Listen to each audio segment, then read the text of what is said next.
नमस्कार मंडळी, विभूती दर्शन या यूट्यूब चॅनलमध्ये तुमचे सर्वांचे स्वागत आहे।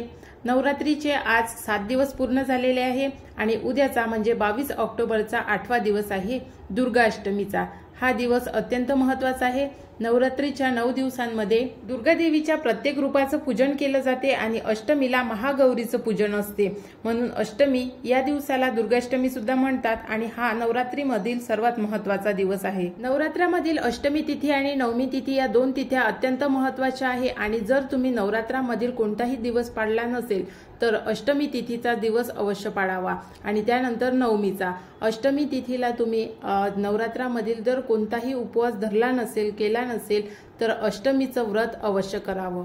नवरात्रामधील अष्टमी तिथी आणि नवमी तिथी इतकी महत्त्वाची काय आहे आणि या दिवशी देवी कोणती आहे, या दिवशी रंग कोणता आहे, कोणती माळ आहे याची संपूर्ण माहिती तुम्हाला आजच्या व्हिडिओमध्ये देणार आहे आणि नैवेद्य कोणता आहे, सोबतच मंत्र कोणता बोलायचा आहे याची सुद्धा माहिती तुम्हाला आजच्या व्हिडिओमध्ये देणार आहे। त्यामुळे व्हिडिओ शेवटपर्यंत बघा। जर तुम्ही विभूती दर्शन या यूट्यूब चॅनलवर नवीन भेट देत असाल तर चॅनलला नक्की सबस्क्राइब करा, सोबतच बेल आयकॉनला प्रेस करून व्हिडिओला लाईक करा आणि इतर लोकांपर्यंत सुद्धा शेअर करून कमेंट्स करायला विसरू नका। चला तर व्हिडिओला सुरुवात करू। नवरात्रीच्या 8व्या दिवशी दुर्गा देवीच्या 8व्या रूपाचे म्हणजे महागौरीचे पूजन केले जाते। महागौरीची पूजा केल्याने पापापासून मुक्ती मिळते आणि देवी सर्व चुका माफ करते, म्हणून नवरात्रीच्या 8व्या दिवशी तुम्ही अवश्य दुर्गा देवीची उपासना करा आणि या दिवशी आतापर्यंत जरी तुम्ही उपवास केले नसतील तर अष्टमीचा उपवास नक्की करा। म्हणून नवरात्रीची 8वी माळ ही महागौरीची आहे आणि महागौरीला रंग हा जांभळा प्रिय आहे, त्यामुळे या दिवशी जांभळ्या रंगाचे वस्त्र परिधान करावे आणि जांभळ्या रंगाच्या फुलांची माळ देवीला अर्पण करावी। महागौरी ही अतिशय सौम्य आणि सुंदर आहे। महागौरी पांढरे कपडे घालून दागिने परिधान करून पांढऱ्या बैलावर स्वार आहे। महागौरीचं स्वरूप हे चतुर्भुज असल्यामुळे महागौरीच्या एका हातामध्ये वरद मुद्रा, दुसऱ्या हातामध्ये त्रिशूळ, तिसऱ्या हातामध्ये डमरू आणि चौथ्या हातामध्ये अभय मुद्रा असे देवीचे सुंदर आणि देखणे स्वरूप आहे। देवीच्या या सुंदर रूपाचे वर्णन असे केले आहे। देवी पार्वतीच्या रूपात महागौरीने भगवान शिवाला पती म्हणून प्राप्त करण्यासाठी कठोर तपश्चर्या केली होती आणि एकदा भगवान भोलेनाथाच्या एका शब्दाने पार्वतीचे मन दुखावले जाते आणि देवी तेव्हा कितीतरी वर्षाची तपश्चर्या करते। अशा प्रकारे वर्षानुवर्ष कठोर तपश्चर्या करूनही देवी पार्वती येत नाही, तेव्हा भगवान शिव पार्वतीच्या शोधात निघतात आणि देवीपर्यंत पोहोचतात। तिथे पोहोचल्यावर देवी पार्वतीला पाहून त्यांना आश्चर्य वाटते। देवी पार्वतीचा रंग अतिशय तेजस्वी आणि तसेच चंद्रासारखा पांढरा आणि कुंद फुलासारखा पांढरा शुभ्र झालेला असतो। देवीच्या वस्त्र आणि अलंकारावर प्रसन्न होऊन महादेव देवी उमाला गौरवर्णाचे वरदान देतात आणि त्यामुळे या देवीला महागौरी म्हणतात। म्हणून हे महागौरीचं जर अष्टमीच्या दिवशी व्रत केलं तर आपलं मन आणि शरीर हे दोन्ही शुद्ध होते आणि त्यामुळे देवीचा आशीर्वाद प्राप्त होतो। आणि तसेच अष्टमीच्या दिवशी कन्यापूजनाला सुद्धा खूप जास्त महत्त्व दिले आहे। जर तुम्ही अष्टमीच्या दिवशी कन्यापूजन करत असाल तर त्याचे तुम्हाला खूप जास्त पटीने फळ मिळते। जर तुम्ही कन्यापूजनाचा व्हिडिओ अजूनपर्यंत आपल्या चॅनलवरचा बघितला नसेल तर नक्की जाऊन बघा, त्यामध्ये कन्यापूजनाविषयीची संपूर्ण माहिती दिलेली आहे। तसेच कन्यांची ओटी कोणत्या साहित्याने भरावी याची सुद्धा माहिती व्हिडिओमध्ये दिलेली आहे, त्यामुळे तो व्हिडिओ सुद्धा नक्की बघा। म्हणून नवरात्रामधील दुर्गाष्टमीचं व्रत अवश्य करावं। दुर्गाष्टमीचं व्रत केल्यानंतर दुर्गा देवीच्या 8व्या रूपाची म्हणजे महागौरीची पूजा कशी करायची आहे, पूजनाची विधी नेहमीप्रमाणे जर तुम्ही आधीचे व्हिडिओ बघितले असेल तर त्यामध्ये सांगितली आहे। जर तुम्ही घट बसवला असेल तर पूजनाची विधी सोपी आहे आणि जर तुम्ही घट बसवला नसेल तर मग ज्याप्रमाणे आपण देवीचं पूजन करतो, मूर्ती असेल तर मूर्तीचा पंचामृताने किंवा गंगाजलाने अभिषेक करून घ्यावा आणि देवीची शास्त्रोक्त पद्धतीने पूजनाची मांडणी करून घ्यावी। आणि जर तुम्ही घट बसवला असेल तर याची काहीही गरज नाही, कारण घटामध्ये एकदा आपण देवीची मूर्ती स्थापित केली आहे, घट बसवला आहे, त्यामुळे ते वारंवार आपल्याला उचलता येत नाही। म्हणून जर तुम्ही घट बसवला नसेल तर मग वेगळी पूजा मांडावी आणि देवीच्या 8व्या रूपाचं म्हणजे महागौरीची आराधना करावी। तसेच तुमच्या घरामध्ये जर कोणत्याही देवीचा फोटो असेल, मूर्ती असेल तर त्या फोटोचं मूर्तीचं पूजन तुम्ही या पूजनामध्ये करावं। तसेच आपल्या कुलदेवीचं पूजन सुद्धा अष्टमीच्या दिवशी करणे अत्यंत महत्त्वाचं आहे, म्हणून कुलदेवीचं सुद्धा पूजन नक्की करावं। पूजनामध्ये सर्वात महत्त्वाचं म्हणजे या दिवशी आपल्याला देवीची ओटी भरायची असते, म्हणून जर तुम्ही देवीची ओटी भरली नसेल तर आजच्या दिवशी म्हणजे अष्टमीच्या दिवशी देवीची ओटी नक्की भरा आणि आपल्या कुलदेवीची ओटी सुद्धा अष्टमीच्या दिवशी नक्की भरावी।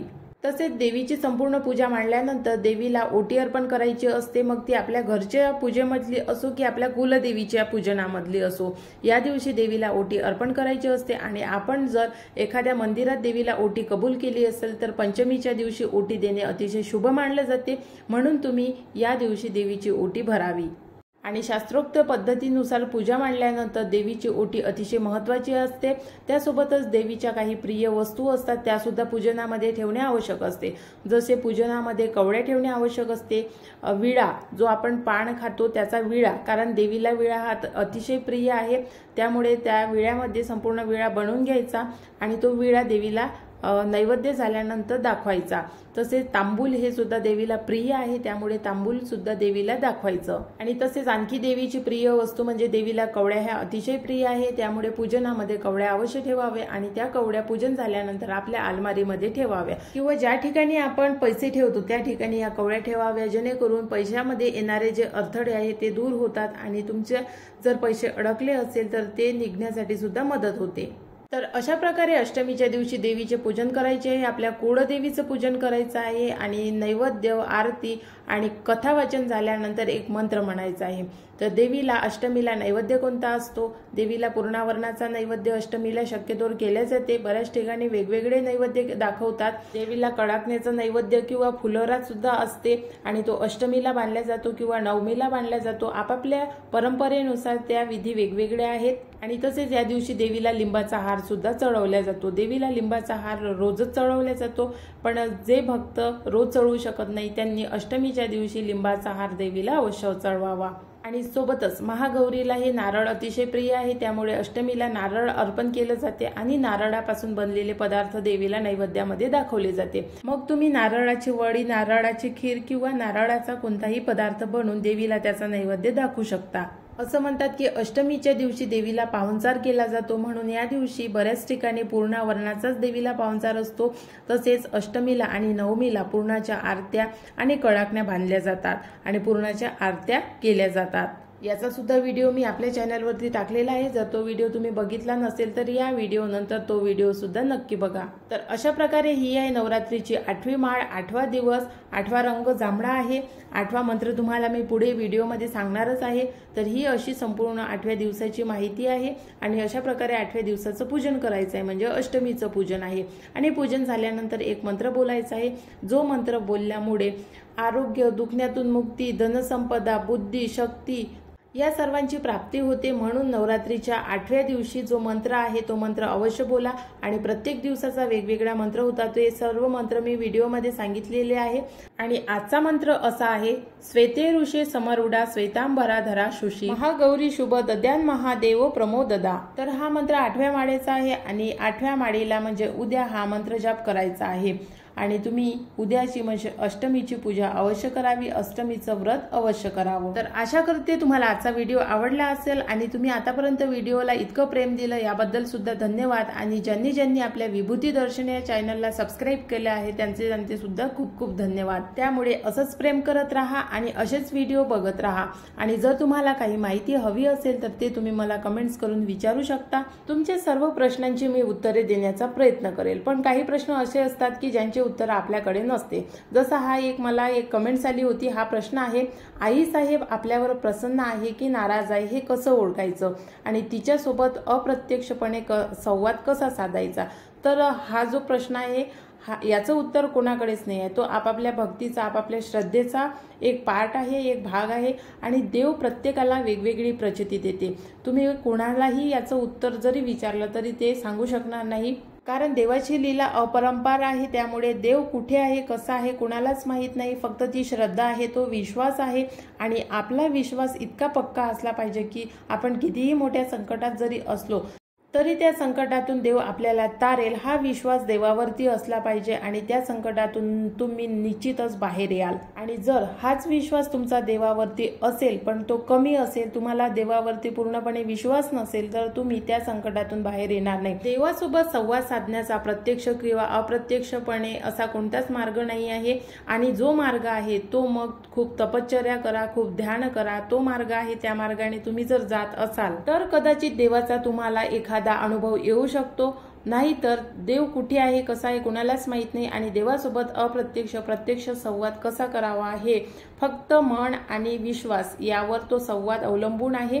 तुम्हाला सुद्धा याविषयी काय वाटते तर कमेंट्स करून नक्की सांगा, कारण आपण माणसं आहोत, लोक आहोत आणि आजचं जे आपलं जीवन आहे, जग आहे ते देवासोबत कनेक्ट होण्यासाठी नाही आहे।